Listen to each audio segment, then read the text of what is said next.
Mr. Bridgerton as the book that I would read.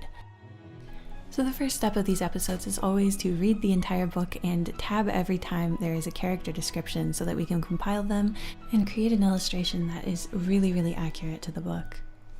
Netflix's strategic adaptations of popular books into television series have not only elevated its status as a global entertainment powerhouse, but also sparked a significant surge in book sales worldwide. The smash hit Bridgerton, for instance, propelled Julia Quinn's novels to a remarkable 552% increase in weekly U.S. sales following the series' latest season premiere. Similarly, Harlan Coben's Fool Me Once found renewed success on bestseller lists after its Netflix debut, reflecting the streaming platform's profound influence on literary consumption patterns. Michelle Weiner, from Creative Artists Agency, highlights the collaborative effort behind these adaptations, emphasizing Netflix's success in translating acclaimed literary narratives into compelling visual storytelling. This approach has not only resonated with audiences but also revitalized interest in classic novels like Patricia Highsmith's The Talented Mr. Ripley, decades after their original publication.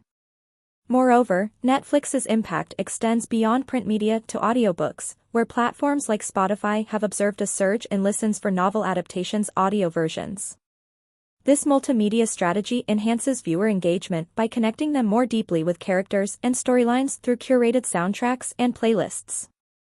In essence, Netflix's adaptation strategy has not only transformed how we consume fiction but has also reignited interest in timeless literary works, marking a profound shift in the intersection of entertainment and literature in the digital age. From My Bridgerton to Ripley, Netflix's latest hit adaptations have also boosted book sales.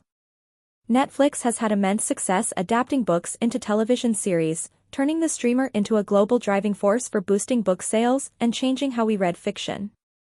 One of its biggest recent successes has been the Bridgerton series. The first 3 seasons rank among its top 10 most popular TV series, according to Netflix's viewing metrics, and Season 3 is number 1 in the global top 10 since Part 1 was released in May. And those views have translated into major book sales. According to Nielsen's BookScan, for example, the weekly U.S. sales of HarperCollins' Bridgerton book series, written by Julia Quinn, increased by a whopping 552% between the week before the Season 3 TV trailer was released and the week after the season premiered on Netflix. Similarly, after the premiere of Oh Fool Me Once, an adaptation of Harlan Coben's mystery thriller, the book soared onto the Amazon UK Bestsellers of 2024 list and the New York Times Bestsellers list. And the tie-in cover sold 20,000 physical copies post-release in the U.S. Michelle Weiner, co-head of the books department at Creative Artists Agency, works closely with Netflix on numerous book-to-TV series deals, including Night Agent, EXO, Kitty, Queen Charlotte, A Bridgerton Story, and All the Light We Cannot See. Some of Netflix's most successful series have been based on book adaptations we thoughtfully built together, Weiner said. They share our goals and authors' goals in taking award-winning cinematic stories and partnering them with thoughtfully matched writers, directors, producers, and talent. Audiobooks have also seen the effect of Netflix's fandom, especially on Spotify. Since popular titles were added to Spotify's audiobooks in Premium, existing subscribers can listen to 15 hours of audiobooks per month as part of their Spotify Premium subscription. On Spotify, audiobook versions of these novels connect fans to the on-screen characters in a deeper way, and the correlating soundtracks and playlists also see a spike, said David Kafer, Spotify's head of music and audiobooks businesses.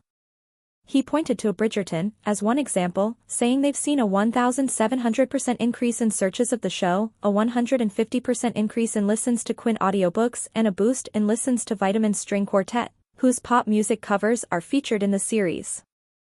Similarly, Kafer said Spotify has seen spikes for Cixin Liu's The Three-Body Problem. The Chinese sci-fi novel was the basis of the series that premiered in March, and for Patricia Highsmith's The Talented Mr. Ripley, which was the basis for Stephen Zaylan's adaptation, Ripley, that starred Andrew Scott. And Highsmith's novel, published nearly 70 years ago, is just one example of a book returning to bestseller lists years or even decades after the original release. Following the premiere of the romantic drama, One Day, in February, David Nicholls' 2009 novel returned to number 1 on the Sunday Times bestsellers list and was on the Amazon UK Bestsellers of 2024 list, 15 years after the book debuted.